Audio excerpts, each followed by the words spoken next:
Bien-aimés dans le Christ, que la paix et la joie de notre Seigneur le Christ soient avec vous. Nous sommes là au 28e dimanche du temps ordinaire. La parole de Dieu nous invite à contempler cet épisode du jeune homme riche. Ce jeune homme qui s'agenouille devant Jésus et qui lui demande la question de savoir « Bon maître, que dois-je faire pour avoir la vie éternelle en héritage ?» Jésus le regarde, lui dit « Mais pourquoi tu m'appelles bon? Il y a un seul bon, c'est le Dieu Tout-Puissant. » Jésus lui dit « Mais j'espère que tu observes les commandements, tu vis bien pleinement selon les commandements. » Il dit « Mais oui, mais depuis mon enfance, moi je suis ça à la loupe, et je vis correctement ma vie. » Jésus lui dit « Très bien. » Jésus se réjouit de lui, il aima. Mais il lui dit, une seule chose te manque, va et vends tout ce que tu possèdes, de l'argent donne aux pauvres, viens et suis-moi. Bien-aimé dans le Christ, Jésus renvoie au jeune homme riche sa propre responsabilité pour entrer en lui-même, pour faire un examen de conscience profond, mais pas superficiel mais profond, découvrir qui il est, découvrir ce qui l'empêche de ne pas suivre Jésus et de prendre une décision. Jésus attend la décision du jeune homme riche. Jésus attend nos décisions de le suivre au quotidien.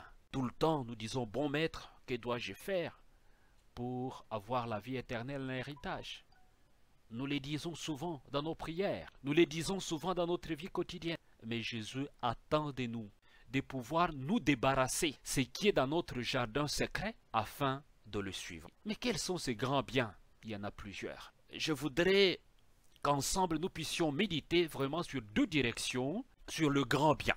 Et ces deux grandes directions, qui est la direction matérielle et la direction spirituelle, qui côte à côte se relient, s'entrecalent et parfois d'une façon parallèle ça s'en va.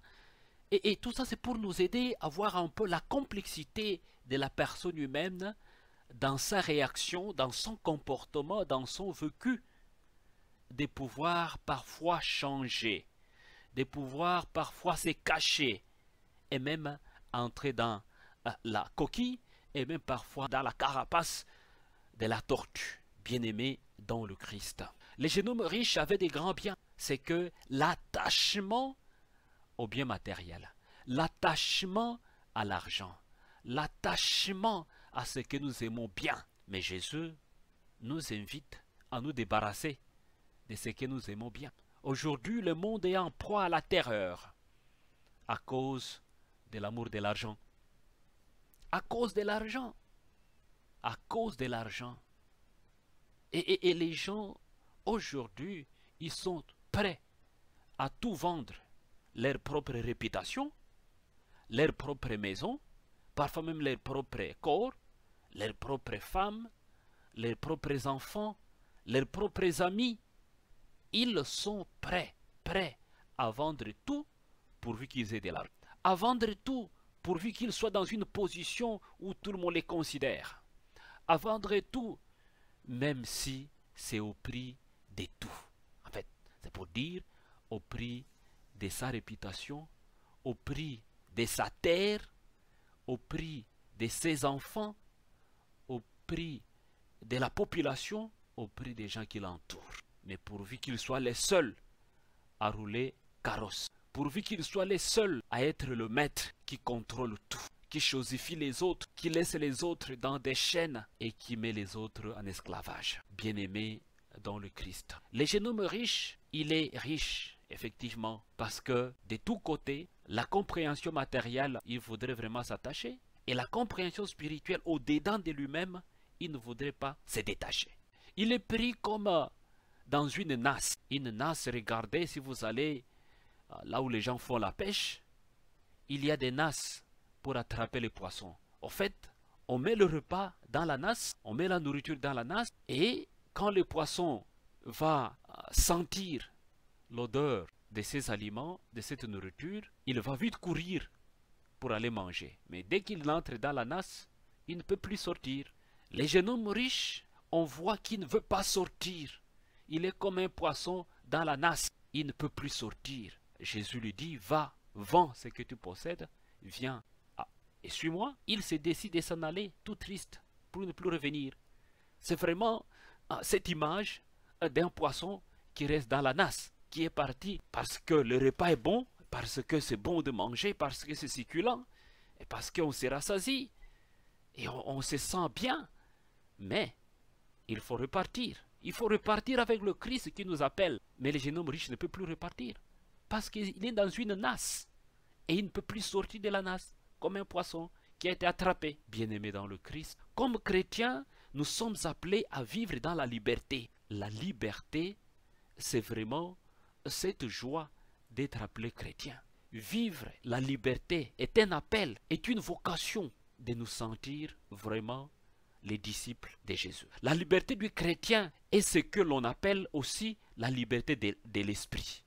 La liberté de l'esprit signifie la liberté que nous permettons à l'esprit d'exprimer sur nous et à travers nous. C'est-à-dire que cette capacité de pouvoir nous gérer, cette capacité de pouvoir briser les chaînes, de ne plus être esclaves. Mais aujourd'hui, bien des personnes sont esclaves. Quand nous regardons notre Afrique, aujourd'hui, le peuple africain sont esclaves encore dans leur propre et sur leur propre terre. Ils sont esclaves. Esclaves comme des poissons dans des nasses. Et cette métaphore des poissons dans la nasse, nous pouvons prendre le temps d'en méditer plusieurs fois. Prenez le temps, bien-aimés dans le Christ, de méditer sur cela. Qu'est-ce que ça voudrait dire? Et comment le poisson s'est retrouvé dans la nasse? Parce que le poisson a voulu bien manger la nourriture. Bien-aimés dans le Christ, suivre le Christ, c'est vraiment gagner dans la liberté. En Christ, nous sommes affranchis, libérés. Et là, nous devons marcher avec le Christ. Nous devons le redécouvrir. Nous devons le suivre avec joie et détermination. Et donc aujourd'hui, la première lecture, le livre de la sagesse nous invite à cela. Apprends-nous la sagesse, Seigneur. Le Fils de l'homme, s'il lui manque la sagesse, il sera compté pour rien. Voilà. Donc, si tu es encore dans une nasse, comme le poisson, tu es compté pour rien. Parce que il te manque la sagesse. Il t'a manqué la sagesse pour observer, pour dire, quelle est cette qualité de nourriture qui t'est donnée comme ça sur un plateau. La vie, c'est que gagner dans le Christ, dans la liberté, c'est savoir réfléchir. C'est avoir le bon sens de la vie. Donc la première lecture, le roi Salomon n'avait pas demandé autre chose. Il a demandé la sagesse. Il pouvait demander le diamant. Il pouvait demander de l'or. Il pouvait demander le coltan. Il pouvait demander le cobalt. Il pouvait demander l'honneur. Il pouvait demander autant d'argent. Mais il a demandé dans sa prière la sagesse. Et le Seigneur lui dit, comme tu as demandé la sagesse, je vais te donner toutes les autres choses que tu n'as pas demandé. Bien-aimé dans le Christ, vivre avec la sagesse, être un homme sage, c'est que être capable de faire une conjugaison de la... Ça veut dire, avec la sagesse, tu es capable d'avoir de l'argent par tes efforts. Avec la sagesse, tu es capable de diriger ton entité, ta famille, ton pays, ta cité, ton territoire, avec respect et dignité des autres. C'est là la sagesse. La sagesse, c'est le vivre ensemble. La sagesse, c'est le bon sens du discernement. Bien-aimé dans le Christ, on ne naît pas sage, personne n'est né sage, mais on le devient.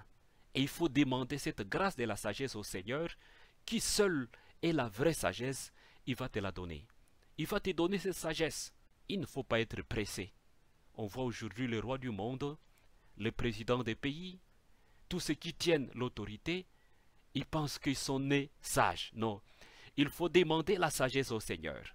Comme le roi Salomon a demandé la sagesse et il a été béni. Et le livre de la sagesse nous dit qu'il n'y a pas eu quelqu'un qui a eu cette sagesse comme Salomon. Il n'y a pas quelqu'un qui était béni comme ça, comme Salomon, mais parce qu'il avait demandé seulement la sagesse au Seigneur. Bien-aimés dans le Christ, en ce dimanche, demandons cette vertu de la sagesse, afin que nous puissions être capables de nous libérer, de ne pas entrer dans une nasse comme des poissons, en allant d'eux-mêmes pour entrer dans des nasses, Ne vous mettez pas dans une situation compliquée pour rien, parce qu'il vous manque la sagesse. Demandez la sagesse au Seigneur pour une vie meilleure, pour une vie de qualité, pour une vie de respect. Aujourd'hui, le peuple à travers le monde ont besoin de la sagesse. Ont besoin de la sagesse pour se libérer de tout ce qui est matériel, de tout ce qui est individualisme, de tout ce qui est la soif à l'argent. Parce qu'aujourd'hui, à cause d'argent, les gens sont prêts à tuer leurs propres frères, à marcher sur les cadavres de leurs propres frères, à marcher sur les cadavres de leurs propres sœurs. Et nous voyons aujourd'hui, à travers le monde, il y a eu des guerres, des viols massifs de nos sœurs, de nos mamans, de nos grands-mères, de nos filles, de nos bébés. Voilà, là où le manque de la sagesse amène la personne humaine. Le Seigneur, en ce dimanche, nous offre cette vertu, cette qualité de la sagesse. Prions les uns les autres et demandons cette sagesse, afin que nous puissions nous déposséder de tout ce qui nous retient pour ne pas suivre le Christ. Vivant dans la sagesse, nous suivrons le Christ qui est lui-même la sagesse personnifiée, qui vit en nous, qui nous accompagne du jour au jour. Voilà pourquoi je vous donne cette bénédiction de l'Éternel, notre Dieu, au nom du Père et du Fils et du Saint-Esprit. Amen.